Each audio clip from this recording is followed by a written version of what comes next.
Hey everybody, I got the Ankalagon saurognathus done. Honestly, I'm not feeling the best at the moment. I've tried recording this video a few different times beforehand. I'm just not feeling all that great, so I'm just gonna give you a quick overview and just a little bit of facts and stuff about the animal that I gathered, and then I'm probably gonna turn off. So here it is. Pretty much here's the body. Got the tail here.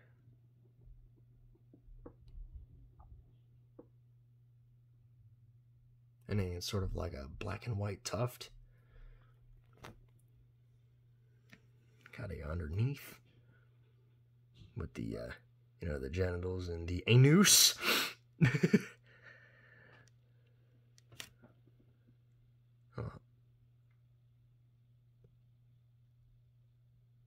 Hold on a second.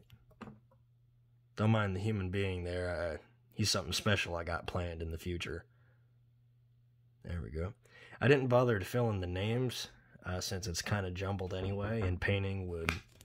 Sorry, just got told something. Anyway, back to where I was at. I didn't fill in the name on here just because, honestly, it's so poorly written and calked that it honestly would have looked worse if I filled it in. I don't know, maybe some blind people would be able to tell, since it's kind of brailled out, but hey, I don't know. Of course, I did the whiskers with the same technique I used on the Kelpie, the fishing line. Then I used the E6000 to glue him to his face. I probably used way too much E6000, since if you look too closely, like, you could see it kind of like, what do you say, kind of bottled up on the inside of the creature there, on the inside of the whisker bunches there. But that's okay. I mean, it ain't really noticeable from the front, which is fine. And let me see, from a distance it ain't too bad either. I did purposefully do it inside the mouth, though, to create sort of like a saliva effect. I think it looks pretty good.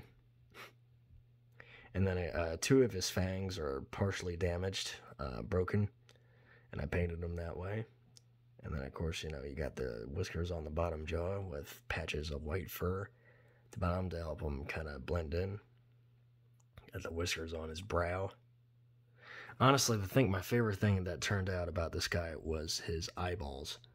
I think his eyes probably looked the best out of everything on him.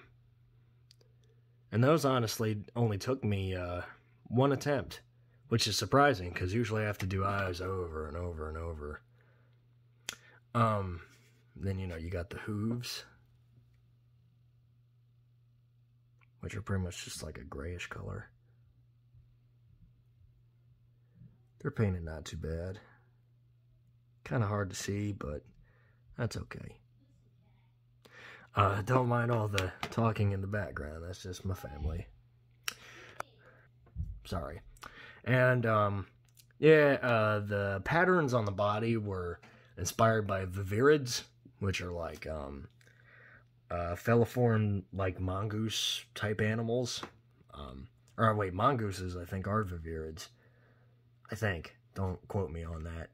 But, pretty much like feliform weasels, more or less, anyway. I mean, of course, they're their own distinct type animals, but, that's one way to describe them. Let's see, and then you got stripes on the sides of the legs. You got sort of this kind of mushy kind of collar look to around the side of the neck. Kind of goes inner, considering his leg is moving forward and this leg is stretching out backward. So I figured that would make sense, and then he got some ruffles on the side of his face, which were inspired by a tiger. Originally this guy was going to have a color scheme of a tiger, but I figured that was kind of, I don't know, I figured that was kind of, how do you say, uninspired, Plus I'm going to be doing animals with, tiger colors in the future, like the Tarag from Pellucidar. Although, to be fair, the Tarag is literally just a saber-toothed tiger. And not a Smilodon. I mean, like a literal saber-toothed tiger. Like a tiger with saber teeth. But anyway, yeah. A lot of the sculpt here was actually based off of, I think it was art of Mesonics done by Charles R. Knight, I believe. I could be wrong. Just because there really ain't a whole lot of realistic art done of an Ankalagon, so I had to kind of borrow inspiration from other Mesonic kids. And funny enough, this is actually the second Mesonic kid I've made. I'll show you the other one, or I think, yeah, I already made a video on the other one. It was the Kelpie, you know, it's the Cerebral Cootie, that guy. But, you know, I'll bring them out real quick for size comparisons.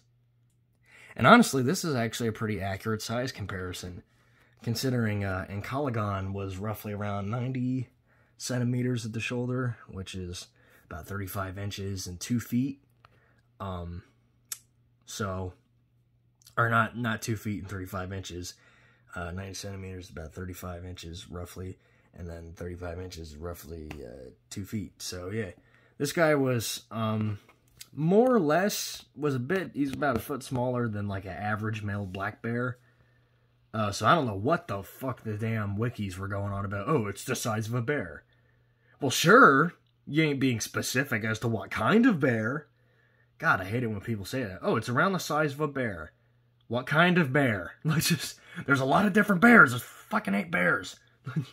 That's not even counting the subspecies for all of them. God, I hate it when people say that. Like, fucking specifics. Would it kill you to be specific? Especially in these days when you could just look the shit up on the internet. People ain't got no excuse to not be specific. But, yeah, and then, you know, the Kelpie is around the size of a horse. So, you know, that is a pretty accurate size comparison. And then for another size comparison, then I got this Jurassic Park Velociraptor as another size comparison. I painted this dude up actually a little while ago. I did him around the exact same time as I did the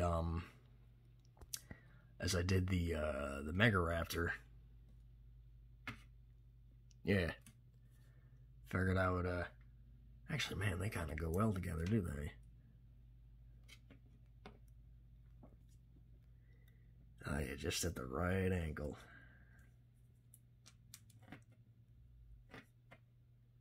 Yeah, that's a good shot right there. Hell, I might use that as the thumbnail. That's a pretty solid shot. Oh yeah, I think I already told you guys. I figured out how to do thumbnails. But anyways, yeah, there's the Ankalagon. If any of you guys have any questions, let me know. I don't know if I already talked about the wounds he had on the side of him. In case I didn't, yeah, I added that just because I ended up I think the plastic was peeling off, and I just made it a part of the sculpt from the lacquer thinner. You could say that, I don't know, he was injured maybe from another Ankalagon, or possibly a Pantodont that he was trying to hunt, because Pantodon's got some gnarly-ass teeth. Possibly even a Sebekid. Who knows? I don't know if Sebekids lived in North America at the time. I mean, if there were predators this big, I doubt it, but you never know. Paleocene was a wild-ass time in Earth's history. And a time that deserves a lot more recognition, since it was pretty much the dawn of the age of mammals, but reptiles were still kicking it pretty large at that time. Especially Titan boa. Holy shit. Like none of you would shit your britches if you saw a 40-foot long snake swimming around your boat. God damn. Anyway, yeah. There's the Ankalagon. If you guys like it, let me know. You know, you don't need to leave a like on the video. I don't need none of that bullshit. You know, only subscribe if you want to. Don't do it if you don't want to. Trust me, it don't hurt my feelings. At least when people do it out of their own will, I know that it's genuine. And it ain't because I'm begging. Because I don't beg for that shit. Anyways, have a good day, everybody. And I'll see you all in the next video, which will be the custom kaiju that all of you voted for. Until then, take care, everybody.